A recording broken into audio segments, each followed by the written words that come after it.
Ошондо мага канчадан төлөп атасыздар эле? Миллион сомдон бөлүнүп келип. 2006-2007 канча ошондо? Миллион сом. Сом. 600'дөн тегереги болгонда. Жок, миллионбу же долларбы? 800 миллиондон ашык. Дагы эле ушул сумма кайталанганда 600 миллион сомдун тегерегинде акча болгондо 10,5 миллиард сом да. 10 миллиард сом. 10 миллиардтан ашык. Эми мадымарт берген болуп калат да.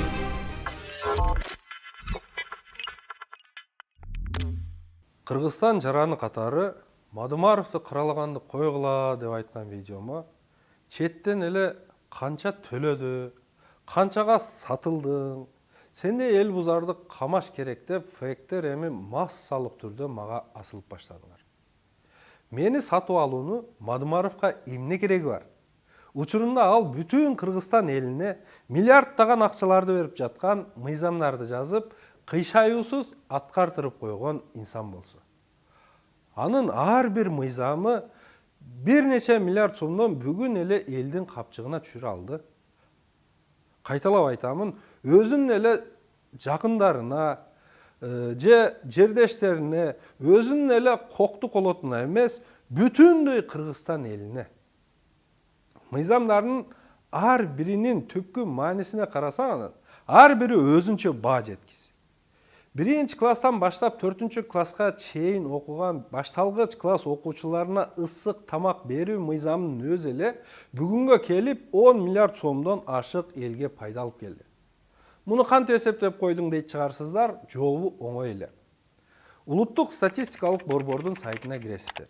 Ал жерде 1999 жылдан берки Кыргызстандын орто мектептеринде кайсыл жылы канча окуучу окугандыгы жөнүндө толук маалымат бар. Мен ошол маалыматты алып эле, анын ичиндеги башталгыч класс окуучуларынын эсебин чыгарып, алардын саны мыйзам боюнча бөлүнгөн 2006 жылдан 2008 жылга чейин 7 сомго, андан кийинки жылдарды 8 сомго көбөйтүү жолу менен эле эсептеп чыктым. Караңыздар, 2006-2007 окуу жылында башталгыч класстарда 438.097 окуучу окуган экен. Алардын ар бирине 7 сомдон каражат бөлүнгөн. Демек 438.097-ни 7ге көбөйтөбүз. Барабар болот 3.066.680 сом. Бул эми бир күндүк ысык тамакка бөлүнгөн акча. Башталгыч класстар жумасына 5 эле күн окушат. Ошондо бир жумага бөлүнгөн каражатты бир күнгө бөлүнгөн 3.066.680 сомду 5ке көбөйтүү менен табабыз. Барабар болот 15.333.400 сом. Bir айда 22-23 күн окушат. Анын 22-син эле бир күндүк каражаттын суммасына көбөйткөндө бир айга бөлүнгөн каражат 67.466.960 сом болуп чыга келет. Ушундай эле ыкмада бир жылда башталгыч класстар 197-198 күн окуса, демек бир күндүк каражатты 197 күнгө көбөйтүү аркылуу жылдык каражаттын суммасын 604.135.960 сом деп табабыз. Бул жерде мен эсептеп чыккан ошол статистиканын таблицасы. Биринчи катарда окуу жылдары, экинчи катарда окуучулардын саны, үчүнчүдө болсо жыл сайын ар бир окуучунун башына бөлүнгөн акча.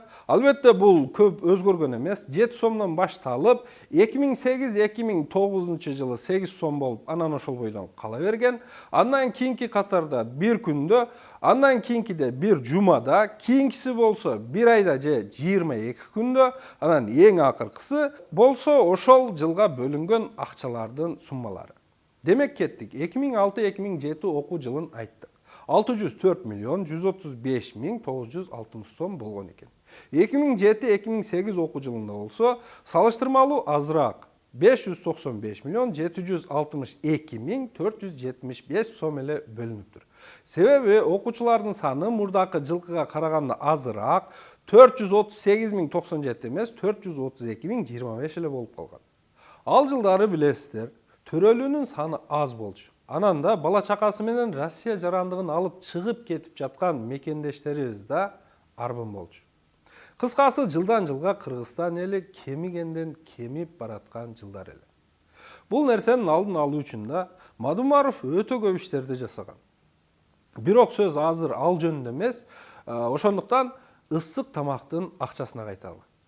2008-2009 жылга келип 7 сомго ысык тамак берүүгө дээрлик мүмкүн болбой калган. Акчанын куну кетип, кымбатчылык болуп, баратканын эске алуу менен 1 сом дагы кошулуп, 8 сом болуп калган. Окуучулардын саны өткөн жылга салыштырмалуу дагы да аз болгону менен, бөлүнгөн каражат 8 сомдон болгондуктан 664 миллион 233 миң 568 сомду түзгөн.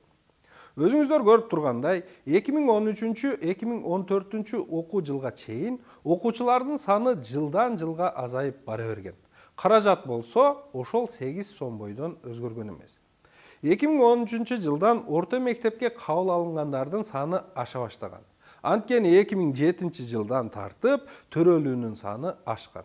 Ошол көп санда төрөлө баштаган наристелер эми 13 жылда 7 жашка толуп, мектептердин босогосун аттап келе баштаган. Сөз бул жөнүндө эмес албетте. Мүмкүн болсо бул жөнүндө дагы атайын башка берүүдө айтып беремин. Азыр ысык тамак акчасын айталы. Мына ошентип, жылда өзүңүздөр көрүп турган суммалар мамлекеттик казынадан сиздердин перзенттериңиздер үчүн бөлүнүп келет. Албетте, бүгүнгө келип ысык тамак мыйзамы каткан пряникке алмашып калды. Себеби инфляцияны эч ким эсепке алган жок. Бул мыйзам кабыл алынган 2002 жылы 7 сомго 2 сом 50 тыйындан 2 набайынан сатып алсак, дагы 2 сом ашып калса, бүгүн ал нандын бирөөсүнүн эле акчасы 15 сомдон кымбат. Демек, бүгүнкү күндө дагы кеминде 40 сомдон ар бир балага бөлүнүп турса, бүгүн деле балдарыбыз ысык тамак ичишмек. Бирок Мадумаровду 12 жылдан бери бийликке жолотпой жүргөндөр мындайга баш ооруткусу келеби? Мыйзамды жок кылып да жибере алышпады, бирок кыйратып аткарышкан деле жок. Кыскасы мойнунан байлаган иттей болуп, айласыз 8 сомду бөлүп берет да кутулат. Ал 8 сом дагы балдардын оозуна жеткенче башкаларга кемирилип, жейилип олтуруп, акырында бир каткан пряник гана калат. Мыйзам аткарылып жатканы менен өзүнүн башкы максатын аткара албай келет. Муну ойлогон эч ким жок.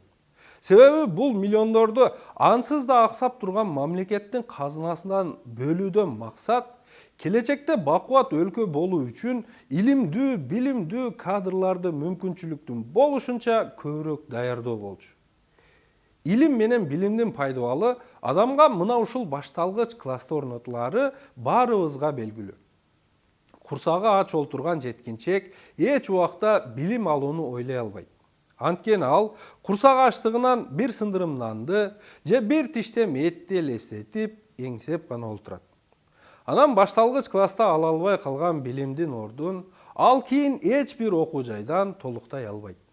Мына ошонун артынан сабатсыздык күч алып, адам түркөй, дөдөй, маңкурт болуп кала берет.